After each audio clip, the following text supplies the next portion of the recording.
The economy these days is in bad shape.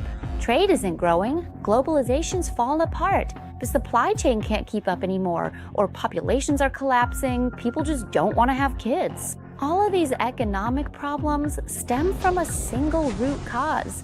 The financial system is broken. That's why money has lost its quality. Where's the evidence for what you're saying? The evidence is in this clip. I'll show it to you.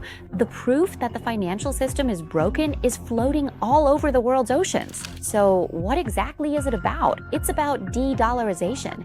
It's about countries that aren't small and are even close allies of the United States trading with China outside the dollar system, conducting trade in yuan instead. Is China really that innocent and clean? Is it really to that extent that they can close deals and get other countries to trade in yuan? The answer is not really.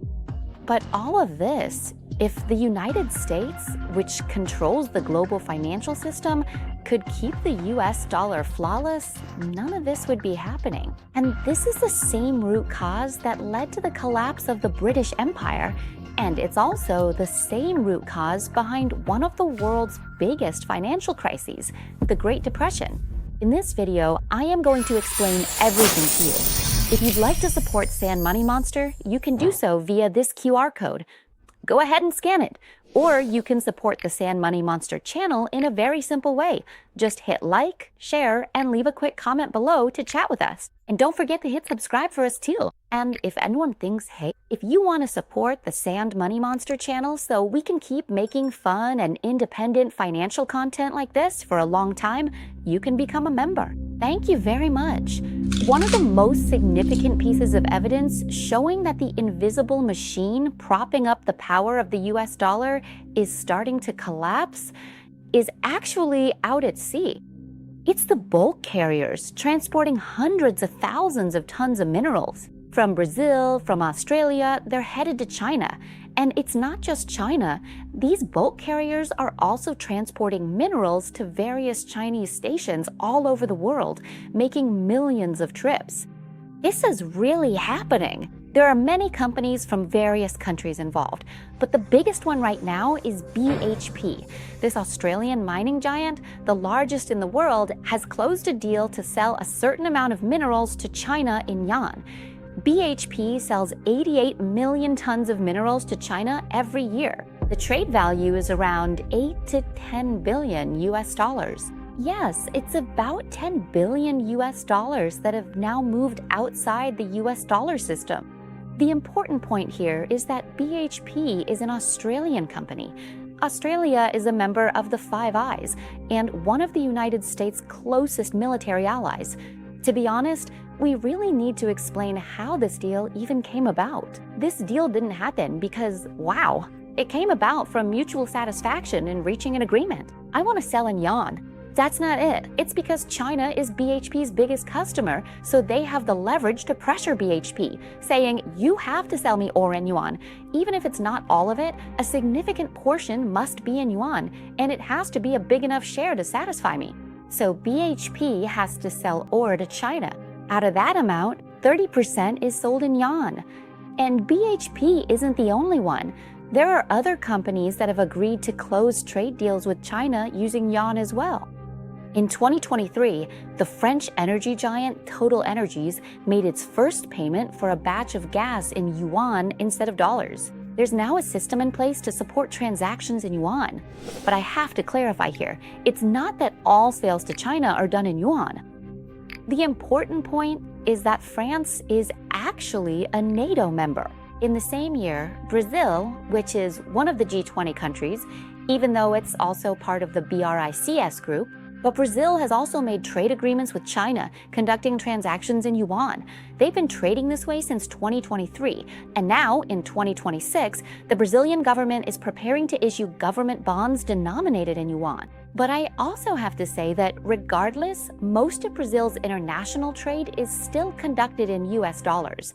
Still, despite everything mentioned, even though China uses pressure or any other methods to close deals, in the end, trade in yuan outside of the US dollar have emerged. This is called de-dollarization, and it's the clearest example of de-dollarization that has ever happened in history.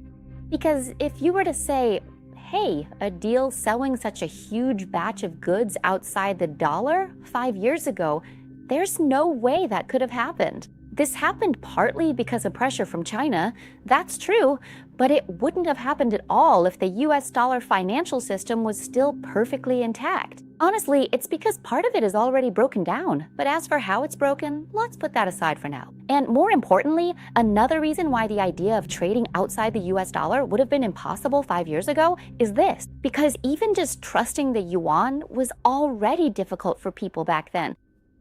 It's not just that it's hard to trust, it's also extremely complicated. The hassle of conducting international trade in currencies other than the dollar is really something else. There are so many different issues. For example, let's say China wants to trade with Brazil. First of all, these two countries speak completely different languages. They don't even share a common language as a lingua franca. As if speaking different languages wasn't bad enough, they also use different banks. And the banks in each country don't have networks or systems that connect with each other.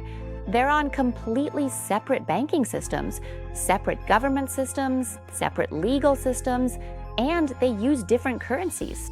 So, for example, if Brazil wants to sell minerals to China, Brazil has the real. China has the yuan. If Brazil wants to sell minerals to China, should they sell in yuan or in real? Because China can't do anything with the real. And Brazil can't use the yuan to pay its workers either. All this confusion comes down to how are they supposed to transfer the money? Whose currency should they use to price 1 ton of minerals? Because the currencies are different. Who should trust the other first? Should I pay first and then the minerals get delivered? Or should the minerals arrive first and then I pay? See, it's all really complicated and messy. So the question is, why would anyone agree to move outside the dollar system? The answer is, the dollar already has some fundamental flaws. Because the dollar doesn't fully serve all the functions of the global financial system. There are actually 5 functions in total. These are just 5 simple points, but they are exactly what makes our money so incredibly valuable. These 5 points are what allow the global economy to grow and prosper. They're the 5 points that enable global trade to keep expanding. These 5 points are what drive people around the world to invest their money instead of just hoarding it. They are the 5 essential pillars that can sustain and maintain the global economy, prospering and growing year after year. Wow, what are these 5 points? Remember these 5 points. They're the 5 things a good global financial system must have. Number 1, the ability to set prices for goods. Being able to set prices means having a standard for measuring the value of goods. And for this first point, the US dollar still does a great job.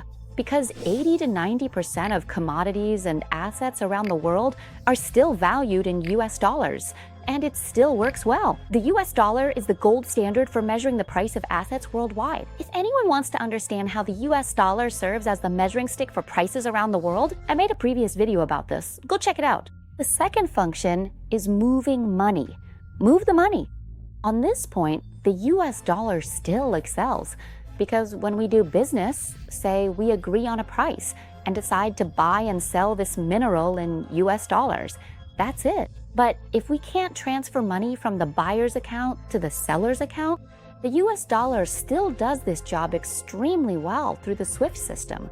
The third important function of the financial system is to serve as a safe place to park money. Park the money. Because in the world, when we do business, especially countries that trade a lot, like Saudi Arabia selling oil, okay, once they sell the oil, they get a huge amount of money from it. Telling Saudi Arabia to just keep all that money in a bank account doesn't really make sense, right? Because we're talking about hundreds of billions of US dollars here. If you just leave it sitting in an account, you know it's going to lose value. Saudi Arabia knows that too. So they have to find a place to park their money, and it has to be somewhere they can trust. And the place Saudi Arabia chooses to park its money is by lending it to the United States. That is, by keeping it in the US government bond market. which makes sense because the United States promises exactly what percentage return Saudi Arabia will get from those US government bonds it lends to them. Whatever the percentage is, they specify it every year. And when the contract is up, you get your lump sum back. So it's like, hey, I sold my goods, parked my money here, and got an amazing return. And importantly, you can't just park your money anywhere you want. You have to put it in a market that's big enough. Big enough here means that there's a lot of liquidity. Every time you want to sell, there has to be someone waiting to buy. And US government bonds still do this job very well. But actually, there are some details. In the next clip, I'll talk about whether this function is still really as good as it seems. All right then. Now let's move on to the fourth key point. The fourth role of the global financial system is to build trust, to provide a sense of trust. Now, the question is, can it really do that? This is the point where the United States has clearly messed things up, because the fourth point is very closely related to the third. That is, if I park my money in the United States within the US dollar system, it definitely won't get frozen, right?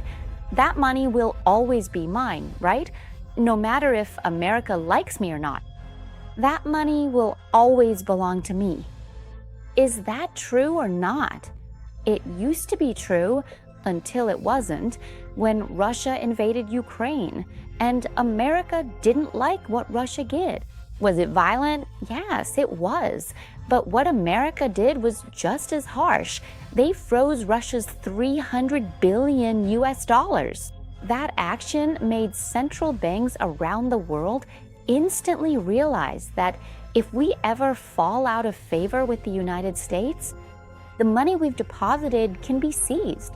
And another aspect of trust that America has already broken is that the money deposited should be able to maintain its value sustainably over the long term. America couldn't do that because this aspect of trust, that money can maintain its value over the long term, can never be in the hands of a country with a debt as high as $39 trillion US.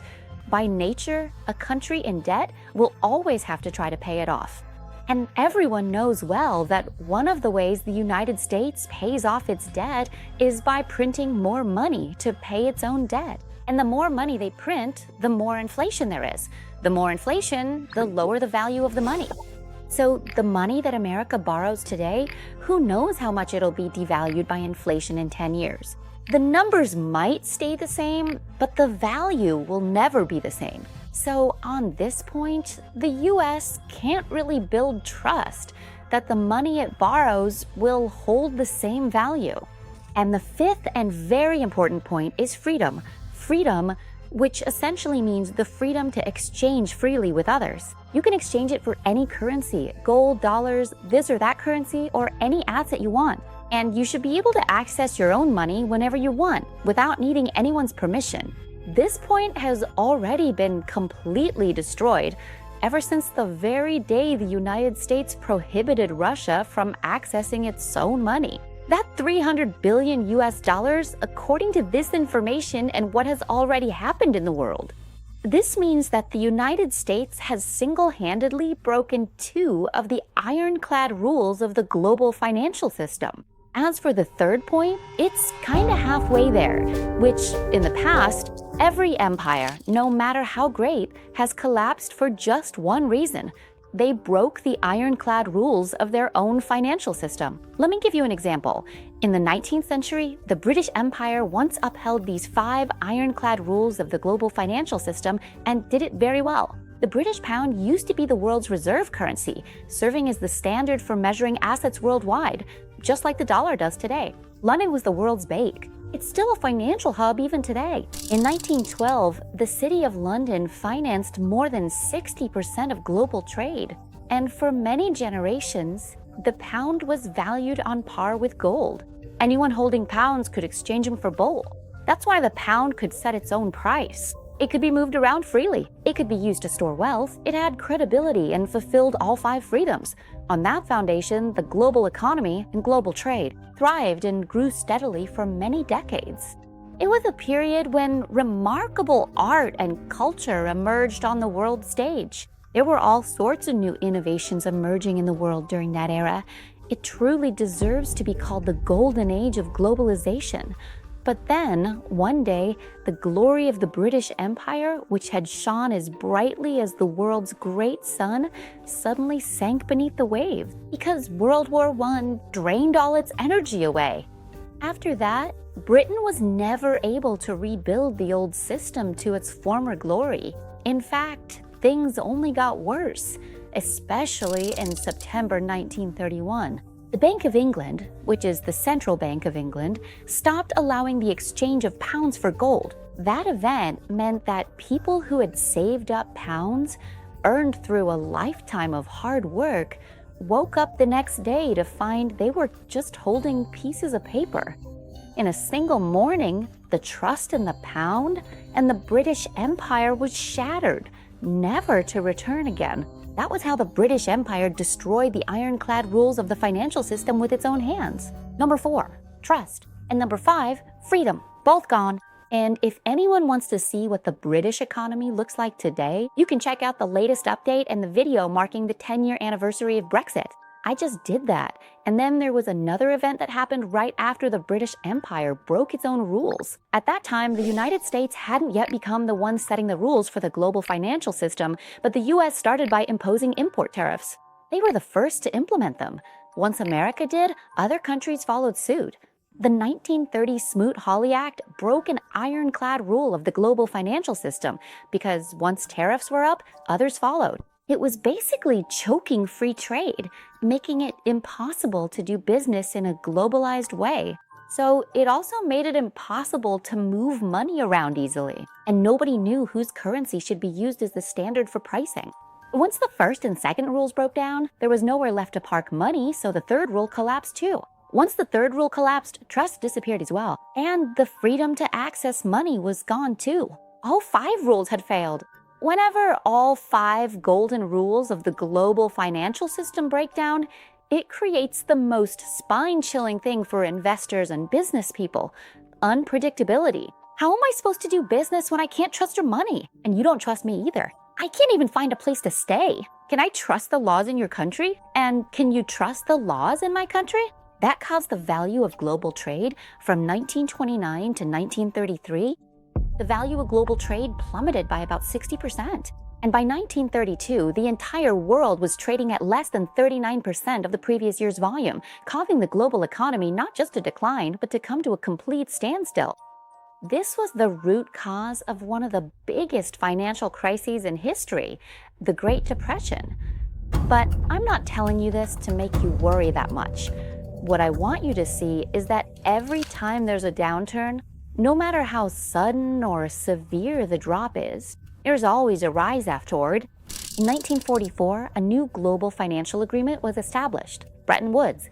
This time, the United States was the host.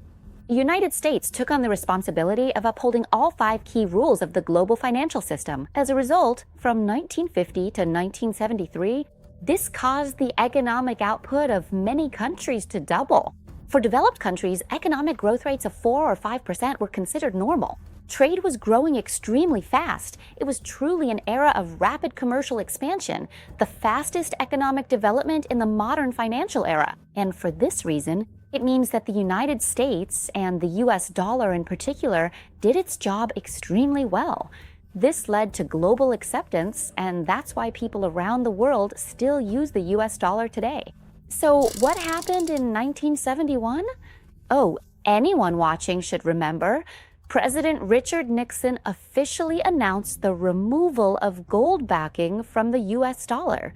From then on, the US government kept spending more money than it brought in, year after year. And the money that was overspent was borrowed over and over again. Eventually, the United States used the US dollar, which everyone trusted and chose to use as a financial weapon, whether for imposing sanctions or freezing the assets of countries they didn't like. This eventually led to the credibility of the US financial system declining. And as the value of the dollar weakened, in the end, it started to affect people's feelings and daily lives. That means whether it's your salary, your house, your pension, your assets, the money in your account, or any savings, anything valued in dollars has all depreciated. People might not notice it, but what everyone can clearly feel today is what? It's the collapse of the population. Most people in the world don't want to have kids anymore because they can barely take care of themselves. And let me just disclaim first that I'm not saying the dollar is going to collapse tomorrow. I'm just saying that the root of the US dollar's decline has already been planted. And today is the clearest day we've ever seen so far. This is exactly why the world is gradually shifting toward assets that can't just be printed, that can't be frozen, that can't just be switched off. But before I end this clip, I think there might be some people who are curious about a certain point I mentioned. Because I was wondering about this too, which is, hey, if a superpower country breaks this ironclad financial rule themselves, then the country will collapse. And when England didn't allow gold to be withdrawn with pounds, that was a disaster too. Why is it that in 1971, when President Richard Nixon announced the removal of gold backing from the US dollar, why didn't America collapse right then? The answer is because the United States was very smart. They understood that, in reality, humans don't actually need money to live, but they do need energy. So after the United States removed gold backing from the dollar, they made the petrodollar agreement with Saudi Arabia, making it so that every drop of oil had to be priced in US dollars. Anyone who wanted to use oil had to have dollars.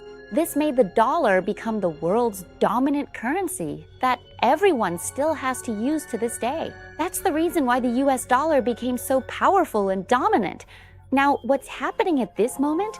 Suddenly, the United States announced it was going to war with Iran, and when America wanted to stop the MOU, it couldn't succeed. And what's happening now is an energy crisis so severe that even the United States itself is struggling. This is the moment to find out whether, between money and energy, the world will choose one over the other. Hit subscribe, because in the next episode, I'll tell you more about it. In fact, there are already several desperate countries that have been forced to sell off their gold reserves in order to trade for essential oil supplies just to simply survive.